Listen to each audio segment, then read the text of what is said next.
Nerd Initiative presents the Comic Press Podcast.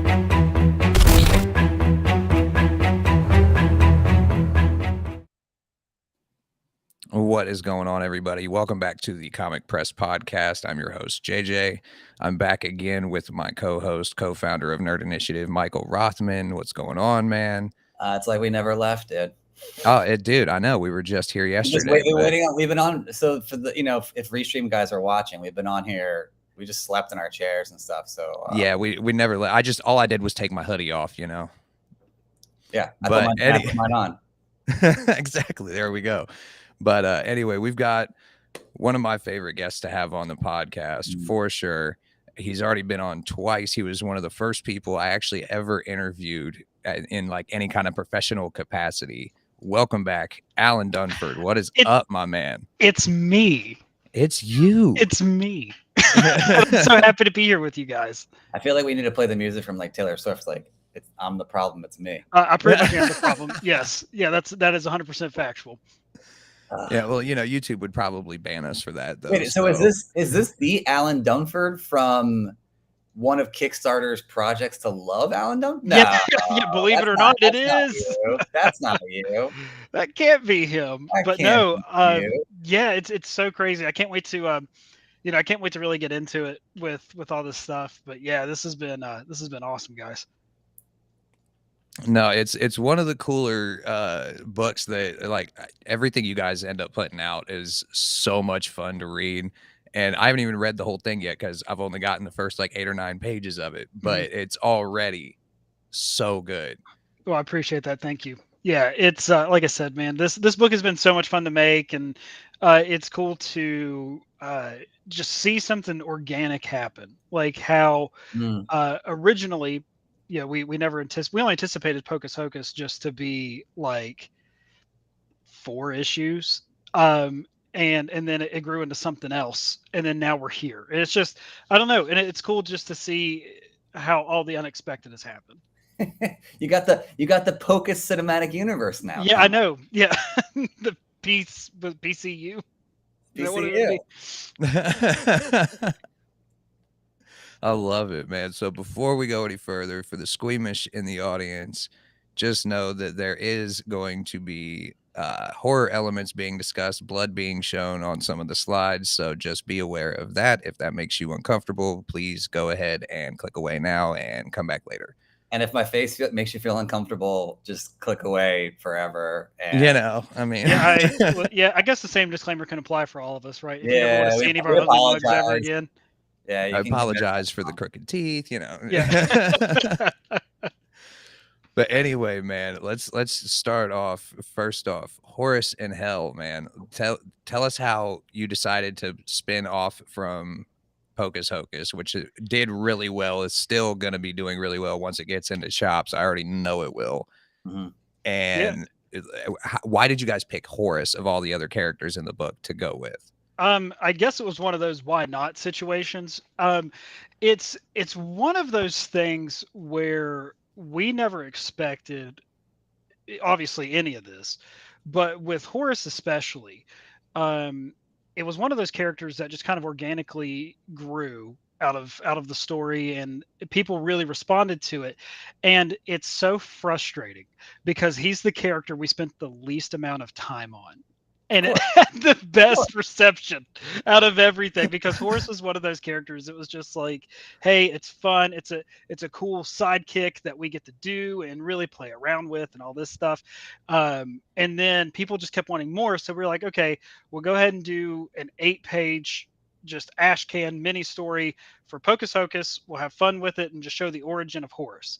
And then that thing did really well. And people were like, well, when do we get the finished thing? We're like, well, I mean, I guess eventually. And then I think it was just timing, how everything happened. And, Kit Wallace was obviously the guy that we wanted for that story, because Kit is so amazing and such a professional in his craft.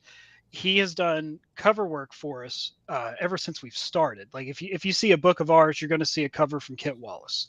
And he was the one that really sparked everything for us to really want to push Horus forward, because he was the only one that really put Horus on covers whenever we first started, just because he liked to draw him. He thought it was cool. So yeah, without Kit, I don't know if that would have been like a strong push enough for us to go, but or it would have happened way later. But yeah, so that's kind of how that happened. It was just it was right timing, right place, right time. So you hear it, everybody. We can thank Kit Wallace for the expansion of the Pocus verse. Yes. And isn't that always how it is? Like Mhm. the character with the least time behind it and effort ends up being the one that like people gravitate towards and like, wait, we got to do something more on this Yeah, guy. it's like it's like you're watching Guardians of the Galaxy, right? Like there's a lot going on with like Peter Quill and obviously Rocket, but then people are like, hey, it's Groot. Yeah. it's one of those things, right? Vin Diesel making $100 million for saying 3 words. Oh God, I'm so jealous of it. So jealous. But I will give him credit. He does say it in probably 180 different like inflections. Yes. So Yeah. I guess it kind of balances out. Yeah. So good for him. So hopefully we can get to Groot status with Horus. Oh, I think it's definitely on the way there, man. And once again, before we go any further, let's give that spoiler ahead warning real quick. And we got to keep the audience well prepared for what lies ahead. Yeah, But we're definitely going to be getting into obviously probably the story for Pocus Hocus, getting pretty in depth with that, because there's really no other way to kind of tackle the subject that's Horus, right? Without at least giving some of that away.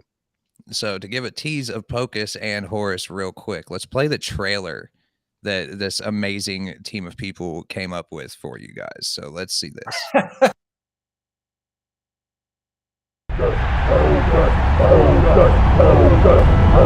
Focus, Pocus. You have to make this right. I had a very good reason, Emily. You sold your soul to a demon to impress your father? We have to make this right. I'll collect my things.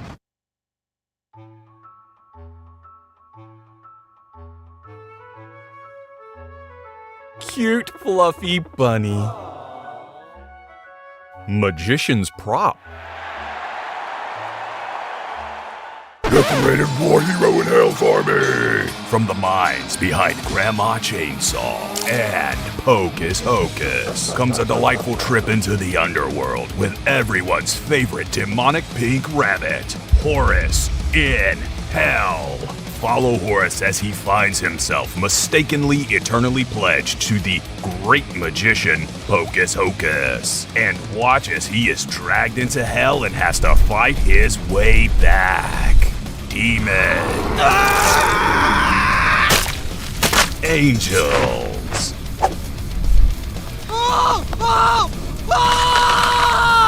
Alcohol. Bunnies. It's a demented Saturday morning cartoon from hell.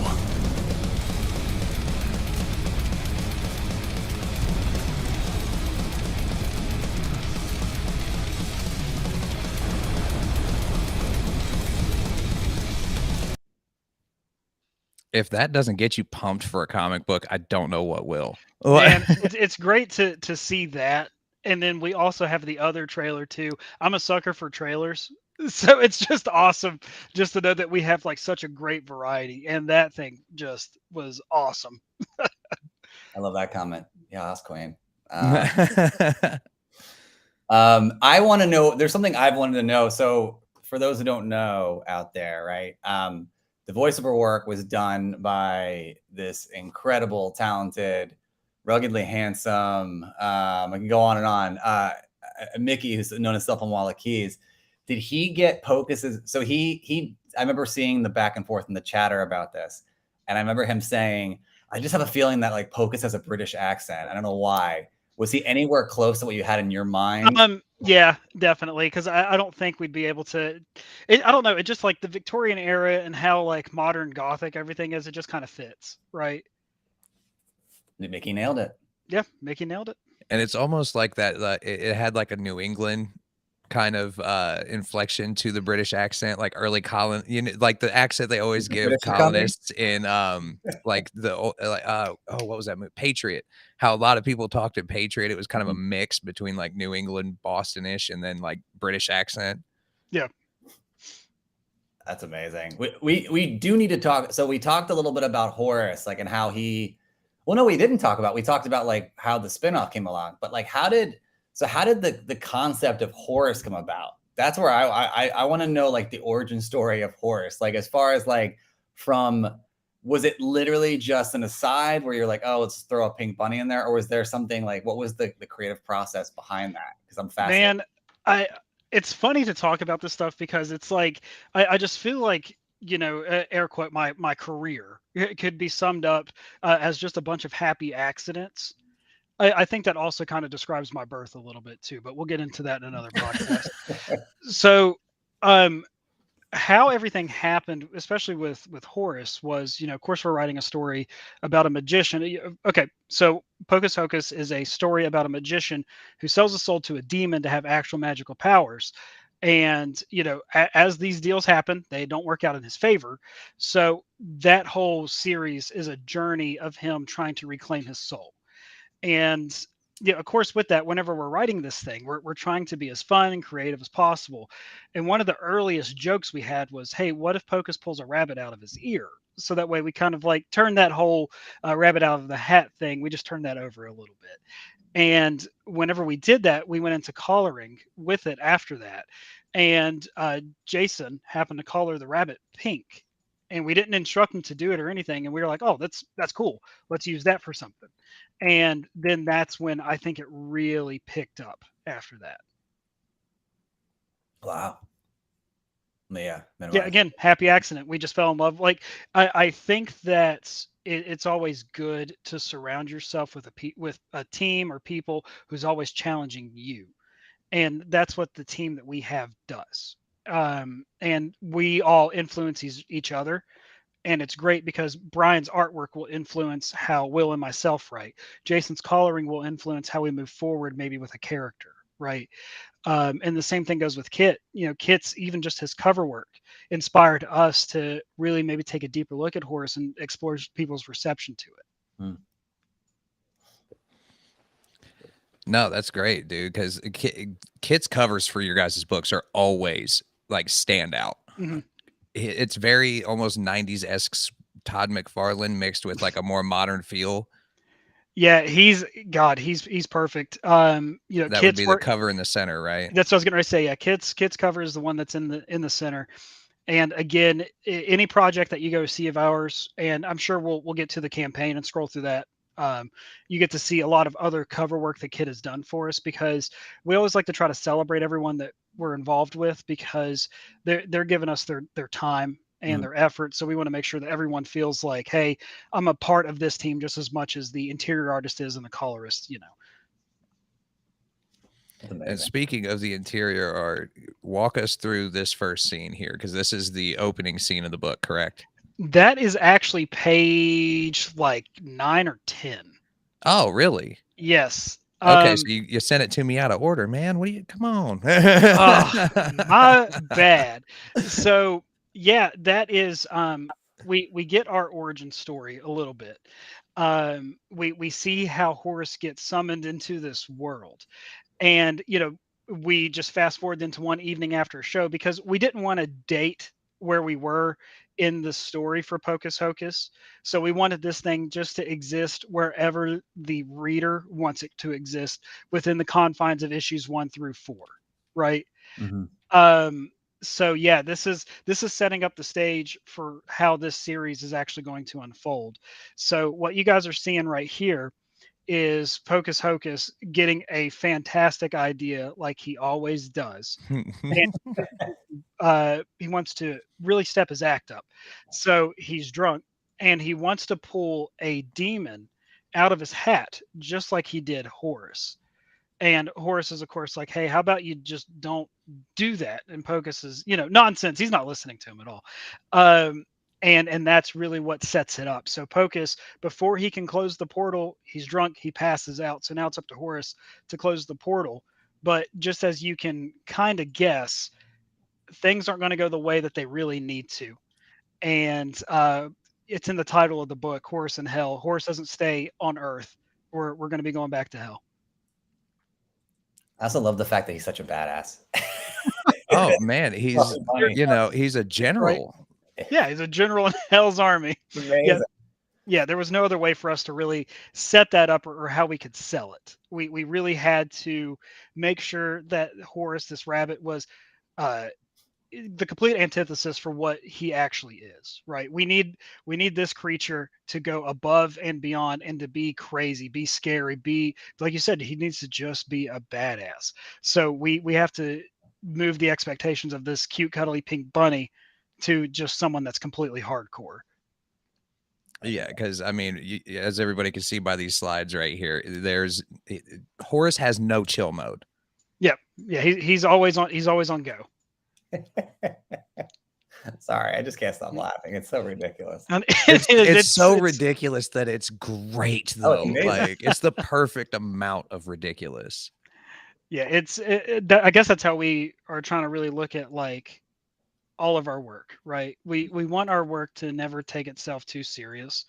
We always want to be fun and deliver the unexpected. And again, the big thing is we want to have fun. Yeah. What would you say? I mean, this is because again, obviously, you are beyond creative and have the most incredible imagination. Thank you. In a great way. Yeah. And this is again, I mean, I even coming out of my mouth, I'm like, oh, what a cliche question, but it feels right. It feels so right. What were your inspirations growing up, and like, is there anyone that you kind of think like either artists or writers like coming up that have inspired you? Because the stuff, like obviously reading through the books and seeing the artwork, everything is just so unique, but also polished and well thought out. And it's just, I'd love to know like who you looked up to coming up and who was kind of like your inspirations. So that's a really cool question to answer, because growing up, I grew up, I didn't have a lot of money, and I didn't have cable for the majority of my life. Like until I moved in with my grandparents, that's when I finally had, like a lot of access to having television and stuff like that. But all I had was a VHS player. And with that being said, movies was my big thing. So I would always have something on in the background. It's funny to actually think about it, because my influences, I guess, for this would just be a lot of the stuff that I had on repeat, like all the weird stuff, because like, I could probably still quote every line to The Nightmare Before Christmas. I watched the movie The Mask with Jim Carrey on repeat. It's little things like that, I think, that really set the stage for what what I would be doing going forward, because everyone has a sob story, right? And I think a lot of times you have to laugh to keep from crying, and I think that's what I did, and how I learned to harness some of that stuff growing up, if that makes sense. No, it's it makes complete sense, and it's a great relatable story. Before I pass it to JJ for his question, the one I want to ask as well is like, and this again, I guess it's a Saturday afternoon, so I'm a little disjointed, so it's fine. But we were talking about voiceover actors. Who would you get to voice Horus if this was going into production and we were going to go show or movie? Who would be your pick? Oh God. It's one of those things like, do you do something absolutely ridiculous, or do you do something that's on brand, right? Do you have like Horus being voiced by Topher Grace, or do you have him being voiced by like Danny Trejo? I guess it's whatever you're in the mood for. You know what I mean? But I guess Topher Grace would be a better answer, just because of his quick whips and everything like that, and just how sweet and innocent he seems. I think having that little bit more softer voice than Danny Trejo's just gruff, immediate. Right. That would be kind of. I do love the Trejo Mhm. pull in though. I think that would be fantastic. Well, you know, he's supposed to be a demon, right? So that could be like his demon voice. Like when he gets mad, he just turns into Danny Trejo for a second. Yeah, Like- we'll just have actually we'll just have the demon from Pocus Hocus be voiced by Danny Trejo. Okay. We'll just do that. Oh, Hugo. Yeah, we'll just do Oh, that. okay. Awesome. Yeah. Yeah, I can see that. All right, so right here in this scene, I had to make sure I was clicking on the right thing here. This is basically where the pledge happens. Right. So explain this scene, explain exactly how the general of Hell's army becomes the rabbit in Pocus's ear. The big thing with it was with a story like Horus, and you know we've never been shy about I guess what our influences are, how we view certain things. But with a story like Horus, we can take so many liberties and just be as stupid as we want because it still kind of works.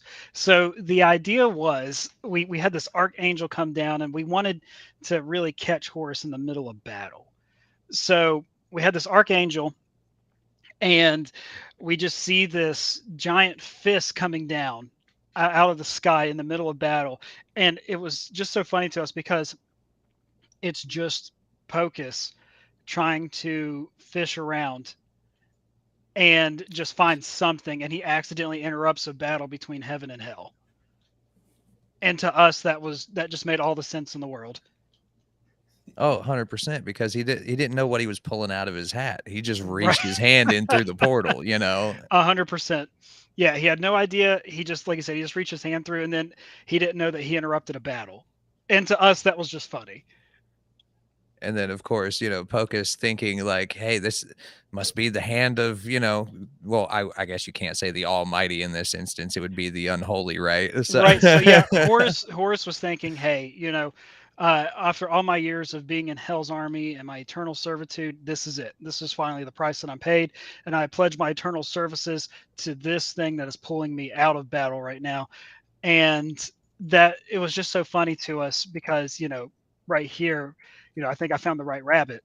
And then he's like, eternal servitude, I have the right rabbit. And Horus is like, he's still so excited, but then he realizes he just sees a sea of people just staring at him, and he realizes that he's just put on show. And it's like, oh no. So that was the humor for us in all of that.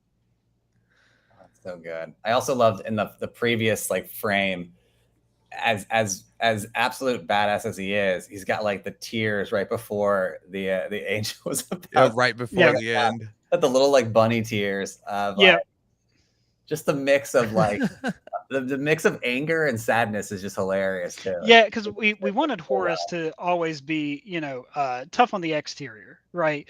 No matter what, he didn't want to show, because that's why we have the thought bubble there, because the angel's, you know, about to kill him, and Horus is like, you know, just do your worst, and then the angel, of course, gladly, and it's just, yeah, it's just little stuff like that is, I think it separates what all we can do with Horus, and it also adds a sort of character development to him as well. So that's, again, we always strive for that. We want to tell a good story first before anything. We want to make sure we're having fun, tell a good story, and then if we can get the buy-in that way, then we've done our job, and then we can move forward, and then that's when we start getting wild and crazy. That's awesome. All right, let's see what we got here next. Okay, so right here, Emily doesn't know about Horus yet. However, Correct. she knows about him in Pocus. Yeah, she figures out about him, I think in Pocus 3 is when it happens. But right here, so I guess we can kind of put the timeline then this way. So then this would happen a little bit before Pocus 3. So the idea is, and that's why Pocus doesn't say anything, of course, because he's still being Pocus. He's still trying to keep everything secret. But, you know, which is surprising given how drunk he is on a regular basis. Yes, and that's still just genuinely funny to us because of just how stupid this guy is and how many good ideas he thinks he has. So it's always just so natural to us just to Pocus is an idiot. I mean, it is what it is, and that's why we love them so much. Here's a good question. I feel like I'm the comic relief today. That's good. Is Pocus modeled after anyone you know, or multiple people you know? I cannot confirm or no. No, man. So Pocus, it isn't. I want to say Okay. that it isn't, but if you ask anybody, and that's kind of one of those things, like, what's your influences, right?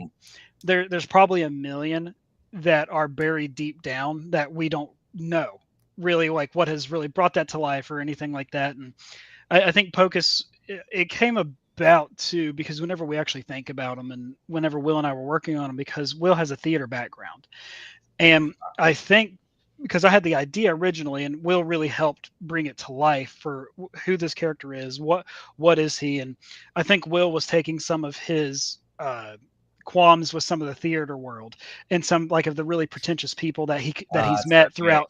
Yeah, he's met throughout his career doing film and theater, things like that, and he just channeled it into Pocus because you can see some of that, right? Yeah, Pocus he's definitely a showman, even though he hasn't earned anything. You know, he sold his soul to get his stuff. He's never worked hard for it, but he still thinks that he's something that he's not. Oh, because he's always very like pompous. He's always very, you know, chest out. You know, he's never in doubt that things are just going to work out for him somehow. Right, 100%. And they never work out. No, they never do. And I think that's what the fun of it is, because I love the idea of the anti-hero and rooting for someone who, like, I don't even know why we're rooting for Pocus. Like, why do we care, right? But there's still some charm to this dude that we want to see get his soul back, and someone who we want to see make it work somehow. And of course, you know, we have Emily thrown in, his assistant, who is probably the most pure character that we have. Yeah. Oh, 100%. Because she just wants to, you know, do good work, learn magic, which he keeps refusing to teach her because he doesn't know how to. Right. Exactly. And literally just every time she turns around, she's getting screwed over by something that he does. Right. And I think that set up a good relationship too, for whenever, you know, I guess that's kind of a common theme, right? We journey into hell in Pocus Hocus, and it's just fun for us just to be able to explore our imagination and creativity that way. But that was one of the reasons why Emily did it, and so she did it so fearlessly, was because she felt obligated to be a part of it as well. Oh, I meant to do the other one. Yeah, there you go. Emily is queen. Yes, Joey. Emily is queen indeed. Me and JJ were fighting over putting the comments up there. we re-put up the one that apparently you and Topher Grace look a lot alike. I get that. I can see that. Right. Yeah. Actually, I think we talked about that in our very first interview. Dude, probably. Yeah, there's not a lot of celebrities I look like. I'm like a weird blend between like Topher Grace and like Michael Cera. What was he in that I recently just saw that I was like, he was hilarious? Oh, it was the Black Mirror. Oh, is he in the new Black Mirror? Yeah, so they're the first episode, which again, like, is really interesting, and we don't have to get deep on this one, but the first episode really focuses on AI. Okay. So they really hit the nail on the head on that one, and he comes in at like a random time, and you're like, wait, what? Okay. So it's always a pleasure when you see a Sarah sighting basically out of nowhere. Yeah. You're like, all right, cool. Yeah, again, so that's one of my other favorite things too. Like, I love episodic stuff, because that's actually how Pocus Hocus started out. We were just going to set up like an episodic tale, because one of my favorite shows of all time is Twilight Zone. So yeah, I just love stuff like that, man. So we were going to set something up like that with Pocus, but then we decided to just tell a linear story, and I'm happy we did. It's great. No, I love it because it's at issue 5 right now with Pocus, and that you can tell it's still got a long ways to go. Oh yeah, high fantasy stuff like this definitely lends itself well to a linear storyline. 100%. You guys referenced the first, like your first interview, so I haven't been privy to those, and so for those that haven't, also that are watching, how did you find yourself? Because I'm sure JJ knows this full well, so sorry. No, you're fine. Go ahead. How did you find yourself how did you make your way into the comic book world? Because I always love hearing people's journeys, whether it's a creative journey or how they got to where they are, because everyone's journey is unique and different, right? Oh, And you're so, gonna hate this answer. man, I love that. tell me. Yeah. Like I love answering this question, and I hate it at the same time, because like every other creator that like I've talked to, their story is like so friggin' touching and inspirational, and it's like a story of triumph, and they went through some tragedy, and they had to like just really get this story off their chest that they've always wanted to tell since they were a kid. So I just called Will up and asked him if he wanted to write a comic book, because we were in lockdown for COVID, and he's like, "Yeah, man, I have nothing else going on." It's like, "All right, I'll be over on Friday." Wow. That's it.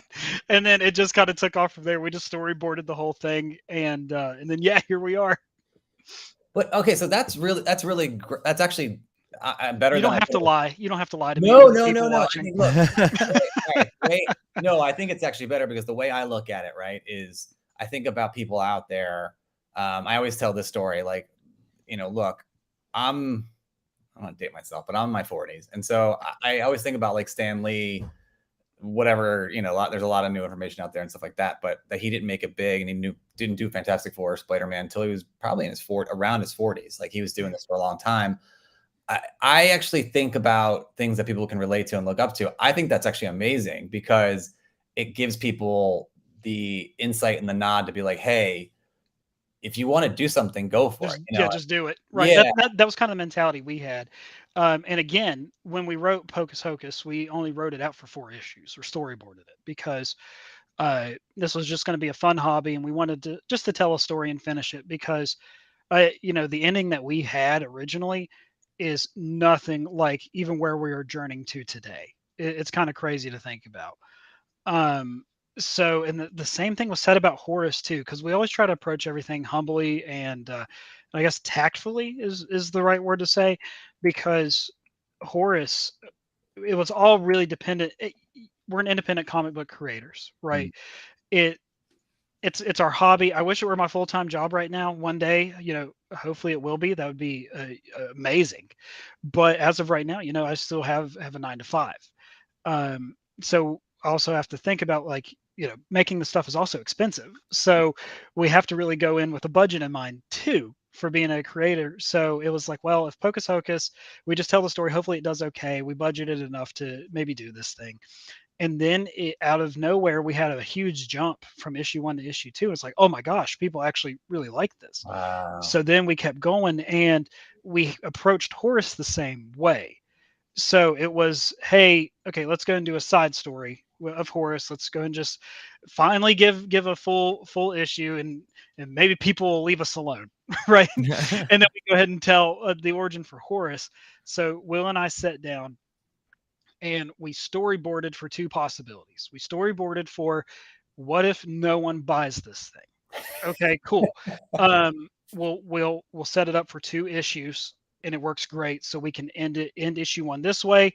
We go into issue 2, and we just end it here, and then we just go back to wherever we are. And then the other alternative was, what if this thing does really well? What if this is one of our bigger titles that we have? Okay, cool. Well, how many issues do we want to make it then? How far do we want to take this thing? Blah, blah, blah. Okay, how we have issue 1 ending now, does it line up with what we can do going forward? And the answer was yes. So luckily and unfortunately for us, the latter happened. So we're able now to keep going forward and telling the story because of the reception that has happened because of this. And it's so cool to see. Wow. I love that. Like, I think, again, and then I'll pass it to JJ, but I think, like, the planning is something people can learn from. And again, I don't know if I'm like sounding like the old man, like get off my lawn with like my Mr. Rogers, like, but I think just like, again, people don't think that way, right? It's not very often that people think, okay, if it's like the storyboarding for both possible paths, that's really key information that people can really, look at. I find that fascinating. Because like I said, it's not like a studio called us up and was like, hey, Alan and Will, we want you guys to go ahead and write a comic book. Are you ready? It's like, yeah, that'd be great. And they pay for all of it. You know, they're like, hey, Right. you know, that they don't Avengers us. They're not like assemble a team, you know, like we have to do everything ourselves because, you know, it's still grassroots to an extent. So again, we just wanted to make sure that we were checking off every box that we needed to, and also making sure, because you have to take care of yourself financially too, and understand what your limitations are, because it it is still a hobby as of right now, but it's a passionate hobby, and it's just so cool and great to see people really respond to your hobby. As weird as that sounds, yeah, it's just, I don't know, the feeling is I can't describe it, man. It's incredible. That's amazing. Well, and especially for, you know, nerds like us, we didn't get a lot of praise and all that growing up for our hobbies. So the fact that we can find a way to do that now and actually get recognized for it is pretty cool. Yeah. Yeah, right.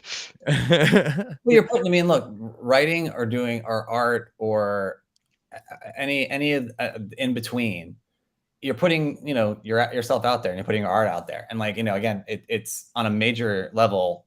Even if it's independent, it's still a major level, and it's a finished piece of like art, you know, a concept from start to finish. You know, it's got to be like you said, it's hard.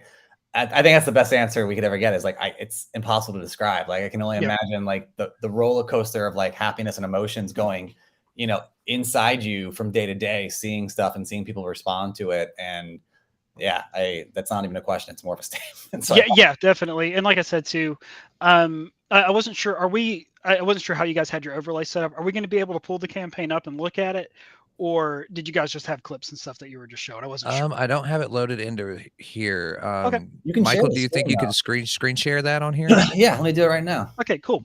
Yeah, it's just because I'd like to kind of like take people through it real quick, just to show some of the different offerings and things like that we Oh have. yeah, there's some great bundles on there too. You guys are always so good about the pricing on your stuff.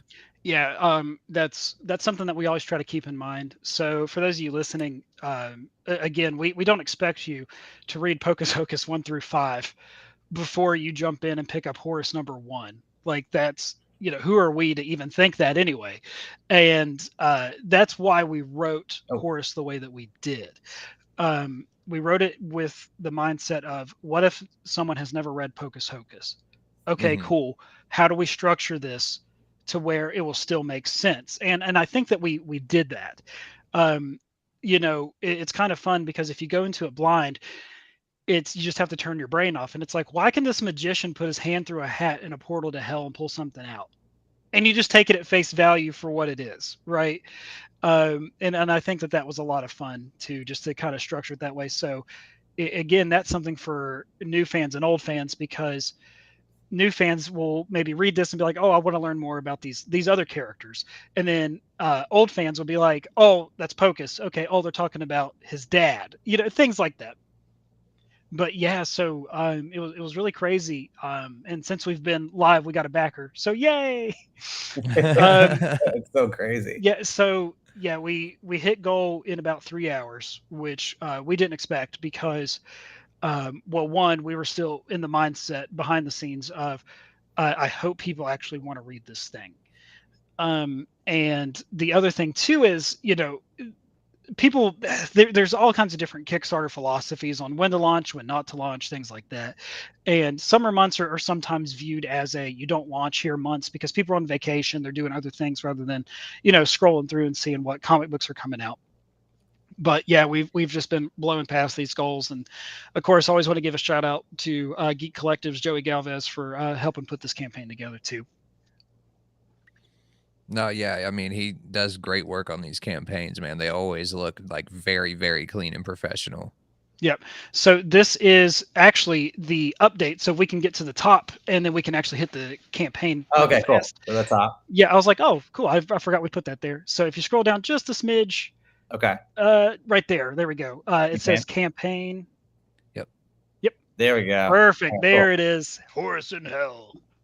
I feel like Emily. I'm trying to be a good assistant. Oh, you're being the best assistant. All right, you're the only assistant we ever need.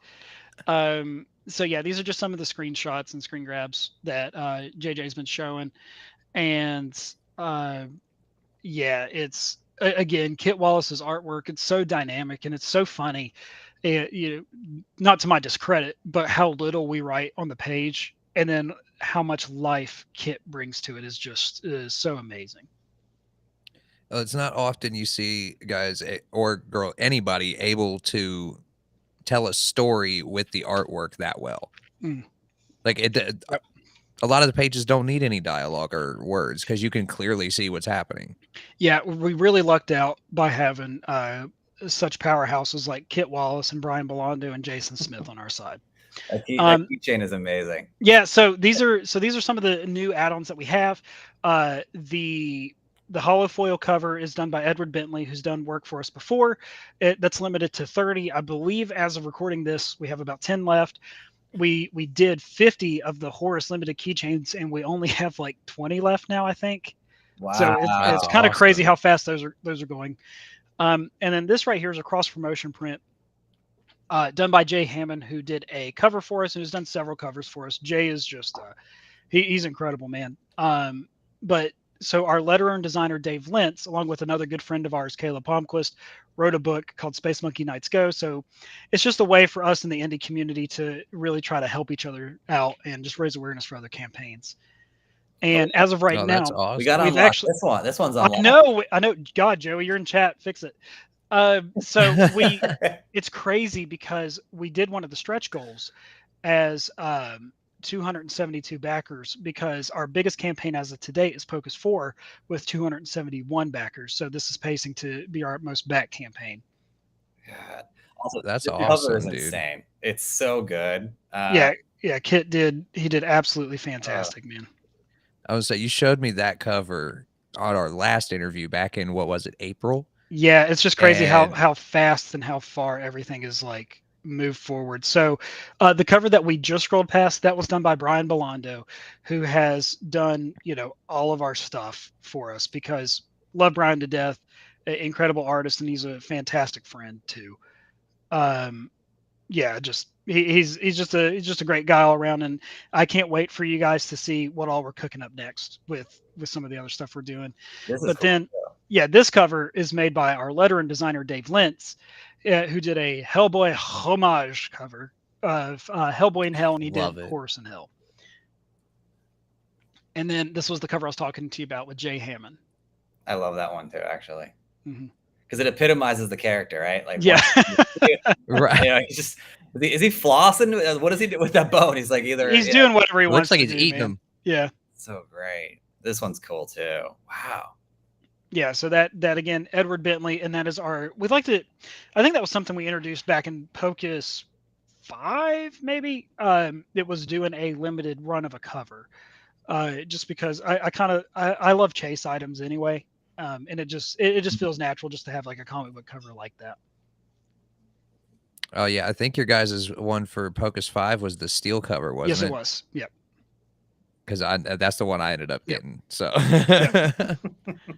So, I mean, how often do you get a comic book with a metal cover on it? I mean, that's just awesome. Like, and of course, love these pages. So this page that you're actually on right now, the full art, we have that page as an add-on. Granted, it's not collared, but it's Kit Wallace's pens and inks and signed by Kit.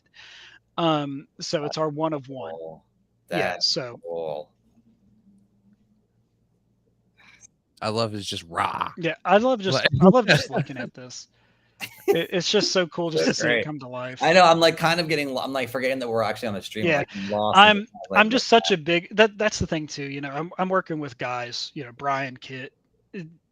I'm already fans of their work anyway, so it's just great to say I have a comic book by Brian Bellondo or I have a comic book by Kit Wallace. It's just so good, man. And like I said, your guys' prices are always so good. Like, you can get so much for so little money on these Kickstarters. It's insane. Yeah. So great. Keeps going and going. Oh, here we go. Here's this is the breakdown of the Right. So $5 digital tier. I feel like that's just pretty standard. And after this, any book that you back at a physical level, the PDF comes with it too. We have seen some campaigns that like to separate them. So like they'll still charge for the physical and for the PDF, but we always just try to put that together. And another thing too, we always try to be I guess financially minded with everything, and that doesn't include us. We're also talking about the backer as well. We never like anyone to ever feel like they're being strong armed into buying anything that they don't want to get. Like if they want 2 variant covers, they can just build their own tier and do that, because everything you see is an add-on. Like they don't have to go and buy like $100 tier that has like 6 other things that maybe they don't want. They can just get the 2 covers that they want. And then right there, whatever you're just passing, it's right here. It's $25. You get our physical library. So that's 8 comic books. That's Pocus 1 through 5, Grandma Chainsaw 1 and 2, and Horus in Hell #1. That's awesome. For those that out there not doing the math, that's $40 worth for $25. Yeah. I get to use my pre-calc skills right there. And then right here, again, this is kind of something we're talking about too. We love bundling. So any 2 covers you want from this campaign, you get for $25. So you get to pick between covers A, B, C, and D, and then just mix and match however you want. Ah, there's the one. Yeah, that's our Virgin holofoil cover. So beautiful. I want that as like a fat head poster. You know what I mean? Yeah. Like just stick that on my walls. You need to get, those, I think our friend Will Wilkins has really cool ones. The ones with the Spider-Man and the Iron Man coming out of the wall. Like it's like, oh, those are awesome. You need to get Horus, Horus just like Kool-Aid Manning through my room. Yeah. Yes. With his axe, though. He's got to have the axe. Of course, comic and a t-shirt. I'm a sucker for t-shirts. So there it is. I got a Pocus Hocus and a Grandma Chainsaw t-shirt. You're probably about to have a Horus one too, but we'll talk about that later. And then right here we have $40, and this is for the physical library. So that's obviously you get the digital library and the physical library for one price together. See, that's like I said, guys, you cannot beat these prices on these Kickstarters from Top Hat. Yeah, and then $50 right there. You get all. If you like every cover that you're seeing, you get them all together. There's the metal cover. Yep, there's a metal cover. I love that one. Yeah, it was between the foil and the metal, and I was like going back and forth. Yeah. So this right here, this is our Kit Wallace bundle. This is our physical and our digital library, but it is every cover that Kit Wallace has done for us. Oh, nice. Yep. So because he's done a variant for pretty much every book you guys have done so far. And I plan on any book that we ever do to have a Kit Wallace cover on it. That's so dope. Here we go. Now we're getting into like. Yeah. So this tier right here has actually surprised us at how well it's done. It's the I Heart Horus bundle, and it's just all the Horus stuff from this campaign thrown together. Again, discounted rate, try to put everything together, but people seem like they've really responded to it. And here it is. That second keychain with him like just attacking is the greatest thing I've ever seen. Yeah, genius. Oh, I know, I love it. Yeah, Joey grabbed a screen grab for that and then just threw it on there. I was like, yeah, that's good. And then $250 here. This is the Top Hat bundle, so you get obviously our physical library, digital library, all the stuff from the I Heart Horus bundle, and you get all the Kit Wallace variant covers, and then you get all the regular covers. So that way you guys can keep up on everything. Yeah, so then you're all caught up in a weekend because these are all fast reads too. They're fast reads in a good way. Tell them, JJ. Oh, it's great because because sometimes you fast read through something because you're not enjoying it, so you want to get through it. This stuff is just there's not a lot, there's not too much dialogue, but there's just enough to make you actually have to take a little bit of time with it. Yeah. And actually get engaged with the story, but the artwork tells so much of the story with your guys. Now the important stuff right here. Oh, look at those mugs. One of you looks like you did not wake up in a good mood that day. So, like I said, Will and I, we have been really good friends since high school. And it's funny because we've always taken that picture together. Anytime we do a picture together, Will doesn't smile and I smile just because we think it's funny. So we've done that this whole time. So yeah, obviously Kit Wallace, all the illustrations on the book, Dave Lentz, letterer and designer, all around fantastic. I like his lettering work so much. He does such good stuff with lettering. Dave is incredible. And then of course, Brian Bellondo, who all this work is based off of characters that he's done. And he has done so much for us. We cannot say thank you enough to Brian and also to Kit too, for the work that they put in. And apparently Brian also may be a vampire. Maybe, Joey. And there's Joey. And then if you scroll down just a little bit more past that guy, we have Oh this wow! campaign. Oh wow, look at that. Yeah, this campaign's powered by Nerd Initiative. Obviously everyone's watching now on the Nerd Initiative channel, but this is I guess a small little PSA moment. I've had the privilege of talking to these guys behind the scenes, and they are genuine on air, but they are more genuine off air. And these, in a short amount of time, I've really gained a great community to be involved with, but more importantly, I've gained some great friends.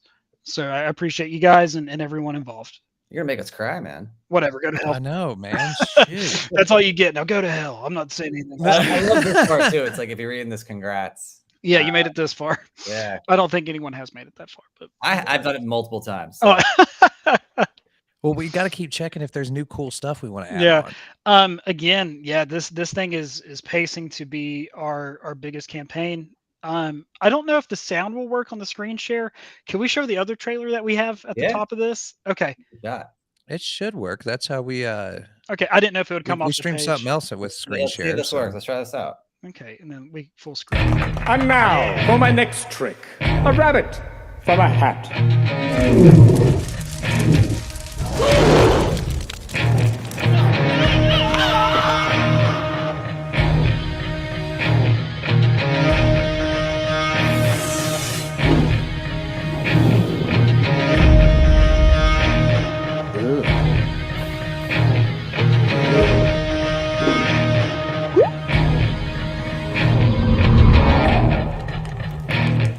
It's so much fun.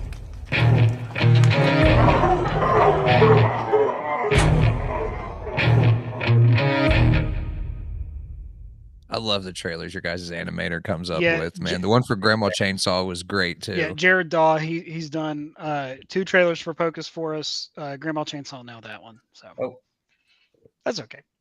Well, we got what we needed. Glad I don't have anything crazy saved on my. Right. Make sure your browser history. Very professional, so that's good. No, but we got about 8 or 9 minutes or so left. So is there anything else you want to plug, Alan? Is Horus going to be an ongoing series, you think? Yeah. With how well this campaign's been doing? I definitely think but hold on. That's okay. Here we go. There we go. That's all right. Hang on. I'm trying to cover just so that way people cover. Yeah. So what we're going to be doing with Horus, I mean, if it has this reception already, I can't imagine what the second one's going to be like. So definitely we're going to keep striving forward with it. We were doing a trajectory of we were going to launch Pocus, Grandma Chainsaw, Pocus, Grandma Chainsaw. And because we're using the same artist on it, so we have to come up Brian to get too bored with anything. But we're pleased to announce, and obviously we can't say the exactly too much to yet, but Pocus Hocus is actually going to be on comic book shelves very, very soon. And wow. we can't wait, because as soon as the previews code is available for pre-order, we'll definitely be sending it over to you guys, and we're going to be championing that thing like crazy. So it's kind of surreal that we're going to have that out. So with that being said, our next book that we were going to launch was actually going to be Pocus 6, but we do have to kind of wait a little bit on that one. We need to let the shop run go just for a second, let that breathe, because the first arc of Pocus is coming out in shops. So it's going to be Pocus 1 through 4, because we want to make sure that we can market correctly, and we don't say, hey, Pocus 6 is available on Kickstarter, but Pocus 1's in shops. It's weird. So we want to make sure we're pretty streamlined with how we're handling everything and what we're doing. Granted, Pocus 1 through 4 is going to have all new covers. So for the collectors out there, these guys have done fantastic work on them, and I can't wait for the world to see them. So yeah, the next campaign after Horus ends is going to be Grandma 3, because we're just one away then from ending Grandma Chainsaw, which is it's so bittersweet, but we can't wait for you guys to see how this thing ends. And then we're obviously working with Kit Wallace too. We're planning on Horus 2. We're already working on that, and Kit and I have been talking, and we have something else too that we're working on, but we're not ready to say too much about it just yet. Okay. That's awesome, man. I cannot wait for that. Yeah, a lot of stuff to be excited about. And again, you know, if it wasn't for this great community, I don't know where we would be right now. So thank you to everybody. Yeah, you got a lot of things No, there. dude, and thank you for being, such a friend of the show. You're always reposting stuff even when you're not about to come on the show. Like Well, yeah, I mean, like that's the thing. You guys believe in me, so the least I could do is believe in you, right? Well, it's always appreciated, Yeah. man, and it's always appreciated when you come on. I always have fun talking to you on here. So, Yep. Well, thank you guys. Like I said, I, would just completely blown away, especially by how this campaign's doing. If you do crowdfunding, the stereotype is the campaign lives and dies for the first 48 hours and the last 48 hours. So we're really excited to see kind of what it has in store, and this thing hasn't really slowed down. So that's got me very nervous. well, and there's still 6 days left, right? Yeah, we end Friday coming up. So we end on what day? We end on the 7th. Yep. We end on the 7th at 10 p.m. Okay, so just about six-ish days. Yeah, somewhere around there. Yeah, well, 10 p.m. Eastern Standard Time. So those of you listening that are on a different time zone, yeah, we end at 10 o'clock my time because I'm selfish. Yeah, your West Coast at 7 o'clock. Don't wait. Yeah, as soon as you get off work or whatever, just go back. Or even on your lunch break. Yeah, just back on your lunch break. It only takes a second. It takes what, 2 button pushes? Well, kind of 50 because we got 1,000 add-ons on this stupid. Well, that's there is that. Actually, you can hit skip add-ons. Never mind, ignore me. But if you guys want to follow Alan, you can follow him at Chaps of Fury on Twitter. I love the screen name. I say it every time I have to say your screen name. It's like my favorite tag from forever ago. And I just kept it because it's just easy. So you can find me on anything at Chaps of Fury. So if you have Steam, PlayStation, it's Chaps of Fury. See, so you can even game with Alan. What kind of comic book writer can you game with? My PSN name is just Chaps. Somehow, whenever PlayStation, because I got a PlayStation 3. You must have been the first person on there. Yeah, so I got a PlayStation 3. Went online with it because I got it like the year it came out. I was one of the really lucky kids that got it. Yeah. And yeah, I just created my PSN. It was just Chaps, and I still get messages from people that are asking to buy my screen name. Wow. Because they just want it. I don't know. It's like, who the hell wants just Chaps as their screen name? Digital real estate, man. So then I just right. Yeah. Well, that's where you can follow at Studios on Instagram at top.hat.studios. Yeah. Excuse my mumble mouth, everybody. Jeez. Of course, one of the biggest places to follow us is on Substack. We are the Top Hat Studios.substack.com because some butthole already had Top Hat Studios.substack.com. So in front of it. And if you want to follow us, there's a tiny QR code. The top left. I would love that. So if your phone won't manage to get that because the resolution might be too bad, you can also go to nerdinitiative.com and find everything we do there. Yep. Fandoms will be coming up this week, Friday night at 9 p.m. Eastern Standard Time. Is there anything else anybody wants to plug or talk about before we get out of here? Man, I really hope Rings of Power Season 2 is going to be good. Looking forward to that just because I'm a huge Lord of the Rings fan. I need to catch back up on this is just going to be a diary now of all the stuff that I need to do. I really got to start catching back up on my reading list. I bought Stephen King's Fairy Tale, but haven't started it yet. So I need to do that. Yeah. Let's see. What else do I want to talk about? Secret Invasion. What is it? Secret Invasion. See, dude, after I saw the AI artwork thing, I was like, that kind of bugged me, and I'm not an artist at all. I was like, oh no, why would they do that? Well, I mean, Disney's been doing that for a while with, then we don't want to veer off topic too much, but they did with the voiceover from Mark Hamill when we had Mandalorian. That was Mark didn't go in studio; they just reused his voice. So it is. AI is that's another topic for another day. That's going to be interesting to see what happens. But Yeah, that's a whole other podcast. What I thought right would have there. been cool, and if they were going to use it, and I don't think they have because it was the same one, and it's only a 6-episode series, right? Was the second episode. I was like, I wonder if because the scrolls, it's so hard to decipher if it's them or real or not, whatever. I thought the AI would get better and better, and it was almost like a meta situation to the end where you wouldn't know if it was AI. Because I don't know if I just had a meeting where they went over these photos, and it's really hard to decipher the new AI photos from real. Like that's really, crazy. Really, it's getting harder and harder. And I thought maybe they were going to do that with like the intro, and it's going to get better and better, and you'd be like, "Whoa, what's going on?" But no, they just were cheap and decided to use AI. I do want to note we're all wearing black shirts. I got a hoodie on. Well, I mean, but what color's your hoodie? Come on. Don't Black. be that guy. Black. Don't be that guy. Yeah. I just like going. The bottom one's the best one, and auto. And auto. I gotta have it, man. But all right, on that note, All right, everybody out there, please be safe, be kind, take it easy. We'll see you back here in 2 weeks.